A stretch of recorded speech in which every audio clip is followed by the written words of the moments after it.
नमस्कार दोस्तों, मैं आज आपके लिए लेके आया हूँ रस में एनएनसी कोचिंग सेंटर की तरफ से AKG। ये एनएनसी कोचिंग सेंटर के 3 अध्यापक हैं, अर्जुन, कमलेश और गोविंद। जिस तरीके से इसमें 3 शब्द देख रहे हैं, ये एक प्रकार की त्रिकोणी श्रृंखला है। इस त्रिकोणी श्रृंखला के ये पहले पार्ट, इसी तरीके से इसका फाइनल मैच जो है 24 फरवरी को होने वाला है और 24 फरवरी को वही बच्चे फाइनल मैच में भाग ले पाएंगे जो एनएनसी कोचिंग सेंटर के 60 वीडियो देखकर अपना कैरियर बना सकते हो और बहुत ही कम समय में आप हिंदी जैसे विषय को बहुत जल्द तैयार कर सकते हैं। तो चलिए, मैंने इसी क्रम में आपको अलंकार, रस, उपसर्ग, संधि, विशेष ऐसी कई प्रकार की चीजें जो हिंदी में बहुत शार्ट तरीके से बताने का मैंने काम किया है। और अगर वीडियो अच्छा लगे तो इन प्यारे प्यारे बच्चों के लिए जो है हम यही चाहेंगे कि आप इस वीडियो को आगे तक पहुंचाने का काम करना। धन्यवाद। तो चलिए, अब हम स्टार्ट करते हैं रस। रस का शाब्दिक अर्थ क्या है? रस का शाब्दिक अर्थ है आनंद। आनंद। रस को काव्य की आत्मा भी कहा जाता है। जैसे अलंकार को काव्य की शोभा बढ़ाना कहा जाता है, वैसे ही रस को काव्य की आत्मा कहा जाता है। पेपर में हो सकता है वो विकल्पी प्रश्न बने कि काव्य की आत्मा किसे कहा जाता है, तो भैया काव्य की आत्मा रस को कहा जाता है। हो सकता है कि छोटा सा एक और प्रश्न पूछ ले कि रस के जनक कौन है, तो रस के जनक भरत मुनि हैं। और हो सकता है ये भी पूछ ले कि रस के कितने, भरत मुनि के अनुसार रसों की संख्या क्या है, तो भैया 8 बता देना। और ये बेसिक जानकारी में थोड़ी और बढ़ाई गई कि सूरदास के अनुसार रसों की संख्या 9 है और तुलसीदास के अनुसार रसों की संख्या 11 है। और छोटी छोटी पार्ट में मैं विकल्पी प्रश्न के माध्यम से आपको रस तक पहुंचाने का प्रयास करूंगा कि रस की खोज किस धातु से हुई है। तो आसानी से आप वीडियो के माध्यम से देख पा रहे होंगे कि स्रा धातु से हुई है। हो सकता है पूछ ले कि रस की खोज किस धातु से हुई, तो भैया स्रा धातु से हुई है। फिर पूछेगा कि रस के 4 अंग होते हैं। रस के कितने अंग होते हैं, तो भैया रस के 4 अंग होते हैं। जैसे विभाव, अनुभाव, संचारी भाव और स्थायी भाव। अब जब से MCQ क्वेश्चन आने लगे तब से हम विभाव, अनुभव, संचारी भाव, स्थायी भाव, इनकी परिभाषा हम इतने कम समय में तो नहीं बता सकते, लेकिन विस्तृत वीडियो देखने के लिए आपको कक्षा 12 की क्लास देखनी होगी। वहां पर आप गजब से इसका पूरा पाठ पढ़ सकते हैं। लेकिन मैंने कक्षा 10 को MCQ क्वेश्चन को ध्यान में रखते हुए छोटी छोटी बातें हमने जोड़ी है कि रस के कितने अंग होते हैं, तो भैया रस के 4 अंग होते हैं। कौन कौन पूछेगा, तो विभाव, अनुभाव, संचारी भाव और स्थायी भाव। उसके बाद संचारी भावों की संख्या। संचारी भावों की संख्या, तो भैया संचारी भावों की संख्या 33 लगा देना। अब सर जी संचारी भाव क्या होते हैं? जैसे दुख, हर्ष, आनंद, कष्ट, ये सब संचारी भाव होते हैं। जैसे कभी कभी हम लोग कविताओं में देखते हैं, आगे उदाहरण में हम लोग देखेंगे। स्थायी भाव। स्थायी भाव क्या होते हैं? जो हृदय में जन्म ले, उसे स्थायी भाव है। जैसे स्थायी भाव क्या है? स्थायी भाव कितने होते हैं? 11।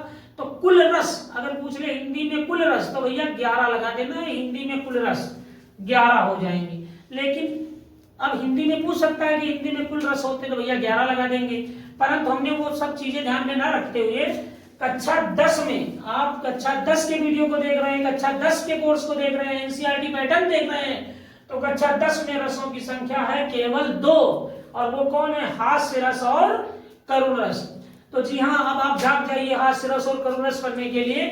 हास्य रस का स्थायी भाव होता है हास। देखो यहाँ पे मैंने मार्क कर रखा है कि हास। और करुण रस का स्थायी भाव होता है शोक। करुण रस का स्थायी भाव शोक। पूछ लेगा कि भैया शोक किस रस का स्थायी भाव है, तो आप करुण रस पे लगा देंगे। पूछ लेगा हास किस रस का स्थायी भाव है, तो आप हास्य रस पे लगा देंगे। हो सकता है पूछ ले कि हास्य रस का स्थायी भाव क्या है, तो आप हास पे टिक कर देंगे। पूछ सकता है कि करुण रस का स्थायी भाव क्या है, तो आप शोक पे लगा देंगे। कभी कभी पेपर में स्थायी भाव ना पूछ के डिफिनेशन पूछ रहा है, अर्थात परिभाषा पूछ रहा है। तो जैसे हास्य रस की परिभाषा क्या बनेगी? हास्य रस, मैंने यहाँ पे छोटा सा आकार जोड़ा है, किसी व्यक्ति के विकृत रूप, आकार, वेशभूषा को देखकर मन में जो आनंद उत्पन्न होता है उसे हास्य रस कहते हैं। लेकिन आप 60 में पढ़ना चाहते हैं कि किसी व्यक्ति के विकृत रूप, आकार, वेशभूषा आदि को देखकर मन में जो भाव उत्पन्न होता है उसे हास्य रस कहते हैं। करुण रस की भी परिभाषा बन जाएगी, किसी प्रिय वस्तु के नष्ट या खो जाने पर। तो करुण रस का स्थायी भाव मतलब होता है शोक। तो जब किसी काव्य में किसी चीज को बताया जाता है तो ऐसा लगता है कि बड़ी यार दुख की बात है, बहुत कष्ट की बात है, कोई चीज खो गई है, कोई मर गया है, बहुत ही असीम दुख की बात हो रही है। तो बहुत ही असीम दुख की बात हो रही है तो यहाँ पे क्या हो जाएगा, शोक हो जाएगा। तो चलिए हम एक उदाहरण के माध्यम से आपको बताना चाहेंगे। जैसे मैंने लिखा उदाहरण में कि ब्रज के विरही लोग दुखारे। अब दुखारे क्या है, एक संचारी भाव है, 33 संचारी भाव मैंने बताए थे। दुखारे, यह दुख तो तभी होगा जब आदमी शोक में होगा, कष्ट में होगा। जैसे राम की पत्नी रावण हर ले गया तो राम क्या खुश होंगे, तो उनको क्या हो गया, उनको दुख हो गया, बहुत कष्ट हो गया। ठीक है, इसी तरीके से ब्रज के विरही लोग दुखारे, जब ब्रज को छोड़कर भगवान कृष्ण मथुरा में चले गए तो वहां के जो लोग थे, जो सखी और सखियां थी, बाल गोपाल थे, गांव के लोग थे, वो कृष्ण के वियोग में बहुत दुखी हो गए। तो इसीलिए यहाँ पे कौन सा अलंकार, मतलब कौन सा रस आप टिक करेंगे तो भैया सीधे दुखारे शब्द देखा तो आपने करुण रस पे लगा दिया। उसके बाद लिखा हे खग हे मधुकर श्रेणी तुम देखी सीता मृग नैनी। अब भगवान राम की पत्नी को रावण उठा ले गया तो भगवान राम क्या हुए, बहुत दुखी हुए। इस कारण वो है जंगल में पशु पक्षियों से अपनी पत्नी के सुंदर नैनों वाली सीता के बारे में जो है पूछ रहे हैं। तो यहाँ पे लिखा है दुखी, तो दुखी शब्द संचारी भाव में है, इसीलिए आप आसानी से इस पे टिक कर सकते हैं कि भैया करुण रस है। किसी किसी पंक्तियों को पढ़ने मात्र से ही ये पता चल जाता है कि इसमें कौन सा रस है। हमने कहा कि स्थायी भाव का जन्म हृदय से होता है, तो जब आप पंक्तियों को पढ़ोगे तो आपको लगेगा कि ये कौन सा रस आप पढ़ रहे हैं, क्या इसमें आनंद हो रहा है। उसके बाद आपने देखा कि शीश पर गंगा हंसे भुजनी भुजंगा हंसे हास ही में दंगा भयो नंगा के विवाह में। अब हास शब्द ही जुड़ गया है तो इसमें कुछ बताने की जरूरत नहीं है। हास्य रस जुड़ गया तो हास्य रस का स्थायी भाव हास है, हासी हुई है, इसीलिए जाहिर की बात इसमें हास्य रस है। और नाना वाहन नाना वेशा विहसे शिव समाज निज देखा। रामचरितमानस में भी बहुत प्रकार की ऐसी पंक्तियां आपको मिल जाएंगी जहां पे आपको लगेगा कि इसमें हास्य रस है, वीर रस है, श्रृंगार रस है, करुण रस है, कई रस हैं, जितने भी रस हैं। हालांकि मैंने बताया नहीं कि तुलसीदास जी ने जो है रसों की संख्या 11 बताई है, तो उन्होंने जो है भगवत को भी बढ़ाया आगे।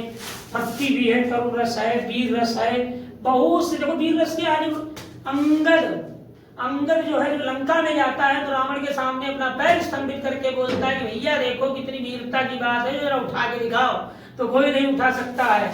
तो वहां पे इस तरीके से हम लोग 11 रसों को विस्तृत रूप से पढ़ना चाहते तो कक्षा 12 की वीडियो में मिलेंगे। फिलहाल यहाँ तो नाना वाहन नाना वेशा और विहसे शिव समाज निज देखा। तो बहुत से लोगों ने जो है शंकर जी की बारात में बहुत से लोग ऐसे भी थे बाराती जिनको देखकर हंसी आ रही थी, बड़ी अचंभित लग रहे थे लोग। विभिन्न प्रकार के गांव के लोग जो है देख रहे थे, बड़ी हंस हंस के जो है वाहन में देखो नंदी वाहन है, हाथी वाहन है, आधी कटी के आधी सरकटे के लोग हैं। तो ऐसी स्थिति को देख करके लोगों को मन में जो है आनंद आ जाता है। जैसे किसी गांव में आज भी अपनी पौराणिक गांव में जो है प्राचीन परंपरा के हिसाब से जब कोई नौटंकी या नाटक होता है तो उसमें जब जोकर आ जाता है, ऐसे विभिन्न प्रकार के वस्त्रों को धारण कर लेता है, तो छोटे छोटे बच्चे ताली बजाते हैं और बड़ा आनंद जो है अनुभव उठाते हैं। यही क्या है, रस है। धन्यवाद, मैं आपके लिए इतनी सेवा कर सकता था।